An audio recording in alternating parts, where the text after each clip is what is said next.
Kok sedikit? Emangnya kenapa? Yuk coba. Iya Bu, Ditanya. soalnya saya ada masalah sedikit. Ya nggak sedikit sih, cuma ya itu nanti bisa ke bawah sampai nanti gitu Bu. Oke. Em, ini tadi habis dari mana? Dari main ke rumah teman Bu. Langsung ke sini? Iya, langsung mampir ke sini. Iya. Udah pernah konseling apa belum sih sebenarnya? Sudah Bu. Sudah berapa kali? 2 kali mungkin Bu. Oke. Berarti sudah paham ya apa itu konseling? Iya Bu. Oke, Ibu ulas kembali. Jadi konseling itu kan proses pemberian layanan di mana Ibu sebagai konselor, Mbak Indah ini sebagai konselingnya, yang dimana Ibu akan membantu meringankan atau kayak menemukan solusi dari masalah Mbak Indah. Tapi bukan Ibu yang menentukan solusinya, tapi Mbak Indah sendiri. Dan tentunya di dalam konseling itu ada asas-asas yang harus kita patuhi. Salah satunya itu asas keterbukaan dan asas kerahasiaan. Nah, asas keterbukaan itu Mbak Indah Ibu harap tidak menutupi apapun yang Mbak Indah rasakan, biar nanti masalahnya itu bisa tuntas, nggak setengah-setengah gitu. Nah, terus untuk asas kerahasiaannya itu Mbak Indah nggak perlu takut rahasianya bocor ke orang lain, karena kita dalam konseling ini menerapkan asas kerahasiaan, dimana apa yang kita bicarakan, apa yang kita lakukan saat ini itu secara rahasia, tidak ada orang yang tahu, dan Ibu juga tidak akan menceritakan kepada siapapun begitu. Ada yang perlu ditanyakan? Kalau saya bukannya nggak percaya ya Bu ya. Tapi kan orang kadang kan keceplosan itu gimana Bu? Apa tetap dirahasiakan gitu? Ya, yang pasti masalah Mbak Indah akan tetap dirahasiakan. Mungkin keceplosan itu, tapi keceplosan itu kan manusiawi ya. Tapi kalau sadar itu sudah keceplosan, mungkin tidak akan diteruskan lagi. Jadi, oh keceplosan, langsung alihkan. Saya akan mengalihkan pembicaraan biar yang mendengarkan tadi tidak mengulang lagi apa yang saya bicarakan tadi gitu. Jadi Mbak Indah nggak usah takut, nggak usah khawatir, tenang saja. Oke, jadi apa yang Mbak Indah rasakan saat ini? Itu Bu, saya itu merasakan saya itu ada masalah Bu. Ketika di kelas itu, ketika saya angkat tangan untuk bertanya, kan ada teman saya presentasi gitu. Kadang gurunya kan presentasi, saya itu angkat tangan mau bertanya. Terus kenapa saya itu nggak pernah dipilih gitu Bu, malah milih yang lain gitu, padahal kan saya sudah angkat tangan duluan. Jadi sejak itu saya sudah tidak mau angkat tangan lagi Bu, tidak mau bertanya lagi. Mbak Indah tadi mengatakan saya punya masalah. Ya, kenapa Mbak Indah menganggap itu sebuah masalah? Ya karena kan kayak saya itu disepelekan gitu Bu, nggak dianggap ada gitu, padahal kan saya sudah angkat tangan duluan daripada yang lain. Itu terjadi baru-baru ini saat kuliah atau sudah dari tahun-tahun sekolah yang lalu? Dari SMA Bu. Dari SMA. Untuk SMP-nya gimana? Untuk SMP itu saya belum berani untuk bertanya-tanya gitu. Mbak Indah SMA-nya jurusan IPA Bu. IPA di SMA N1 Weringanom. berarti negeri ya? Ya. Kira-kira nih Ibu kan ini cuma itu ya, Ibu kan biasanya juga pernah jadi mahasiswa. Jadi bertanya itu ada yang cuma cari nilai, ada yang benar-benar tidak paham. Nah, Ibu mau tanya Mbak Indah ini bertanya itu memang benar-benar tidak paham atau mau mencari nilai tambahan saja? Karena kan biasanya kalau bertanya itu kan ada poin plusnya.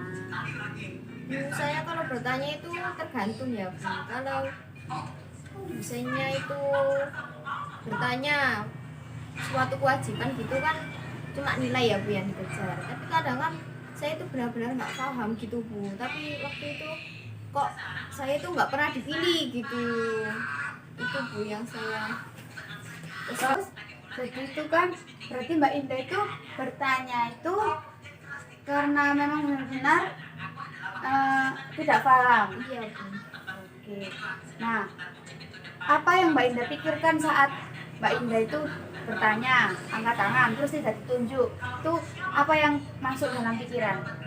Ya saya itu kayak merasa apa saya itu nggak dianggap di sini atau saya itu emang beda sama yang lain atau gimana gitu Bu. Itu setiap dosen, setiap guru, atau hanya beberapa, kayak mungkin hanya dosen itu saja yang itu? Hampir semua sih Bu. Tuh. Oke, baik. Jadi dan Mbak Indah pengennya gimana? Ya Untuk kan yang Mbak Indah rasakan. ya saya itu pinginnya itu meskipun nggak selalu ditunjuk gitu kan, mau lah Bu sekali-sekali saya itu ditunjuk terus disuruh bertanya gitu kan, saya sudah angkat tangan gitu, tapi kenyataannya kayak gitu. Jadi saya sekarang tuh sudah males bertanya gitu Bu, meskipun saya nggak paham gitu. Terus kalau seandainya Mbak Indah nggak paham nih, terus kan nggak ditunjuk, itu apa yang Mbak Indah lakukan? Langkah selanjutnya? Ya saya jadi bodoh amat Bu, saya paham nggak paham ya udah gitu. Itu dari SMA gitu. Iya Bu. Eh, Berarti Mbak Indah punya keinginan agar apa namanya, ketidakpahamannya, pertanyaannya itu bisa terjawab gitu ya. Jadi Mbak Indah ini merasa dirinya tidak dianggap gitu. Iya Bu. Nah, mungkin Mbak Indah rajin nggak belajarnya? Pasti rajin dong ya. Ya begitulah Bu. Gitu. Dan di musim pandemi kayak seperti ini kan kita kan masih online nih. Jadi mungkin nih ibu ini tidak berpihak pada dosennya ya, cuma mungkin waktu Mbak Indah menyalakan mic atau angkat tangan itu mungkin kan terbatas ya jangkauannya itu, dan mungkin itu tidak terlihat, mungkin saja, tapi itu bukan poin kita yang akan kita selesaikan saat ini. Kita akan fokusnya ke Mbak Indah. Nah, untuk Mbak Indah itu mungkin bisa belajar menerapkan kalau Mbak Indah itu bukan tidak dianggap. Pasti semua dosen itu menganggap mahasiswanya itu ada, dan semuanya pantas untuk diperhatikan, pantas untuk dipahamkan, dan harapan dosen itu pasti seperti itu ya. Jadi Mbak Indah belajar mungkin lewat relaksasi, kayak nanti kalau di rumah relaksasi, menerapkan kalau pikiran itu tiba-tiba masuk, kalau ada pikiran tiba-tiba masuk, saya nggak dianggap, mungkin bisa itu belajar menghilangkan pikiran itu dengan kayak menerapkan pikiran baiknya. Coba apa ya, kayak seperti menganggap Mbak Indah itu, saya ini mahasiswanya juga, mungkin saya tidak kelihatan, mungkin saya waktu itu sinyalnya lagi error, kan tidak sama ya sinyal itu biasanya gitu. Dan mungkin Mbak Indah biasanya, ibu mau tanya, Mbak Indah biasanya itu kalau duduk itu di depan, di tengah, atau di belakang kalau offline? Kalau offline ya pindah-pindah Bu, nggak tetap. Pindah-pindah. Dan seringnya Sih di belakang. nah, mungkin itu jadi salah satu faktor ya, mungkin karena kan mengingat pandangan mata seorang itu, kalau rame-rame yang angkat tangan banyak itu kan, jadi yang belakang itu ketutupan sama yang depan-depannya, apalagi kalau angkat tangannya nggak tinggi. Nah, mungkin belajar lagi kalau datang lebih awal, terus duduknya ambil yang depan, nanti meskipun nggak angkat tangan tinggi tapi kan kelihatan kalau itu. Nah, itu beberapa tips ya, bukan saran sih, cuma tips agar dapat itu. Nah, Mbak Indah harus bisa menguatkan pikiran-pikiran itu. Kalau Mbak Indah itu bukan tidak dianggap atau diabaikan, Mbak Indah itu berharga. Ya Bu, saya akan mencoba untuk berpikiran positif gitu ya Bu. Nah, kalau Mbak Indah sudah bisa menerapkan nih, kan mungkin bisa menerapkan, atau Ibu akan terus pantau Mbak Indah nih ya. Kita bisa lewat chat ya, kan saya sudah punya nomornya nih ya. Lewat chat nanti Mbak Indah bilang, Bu saya berhasil bertanya nih gitu.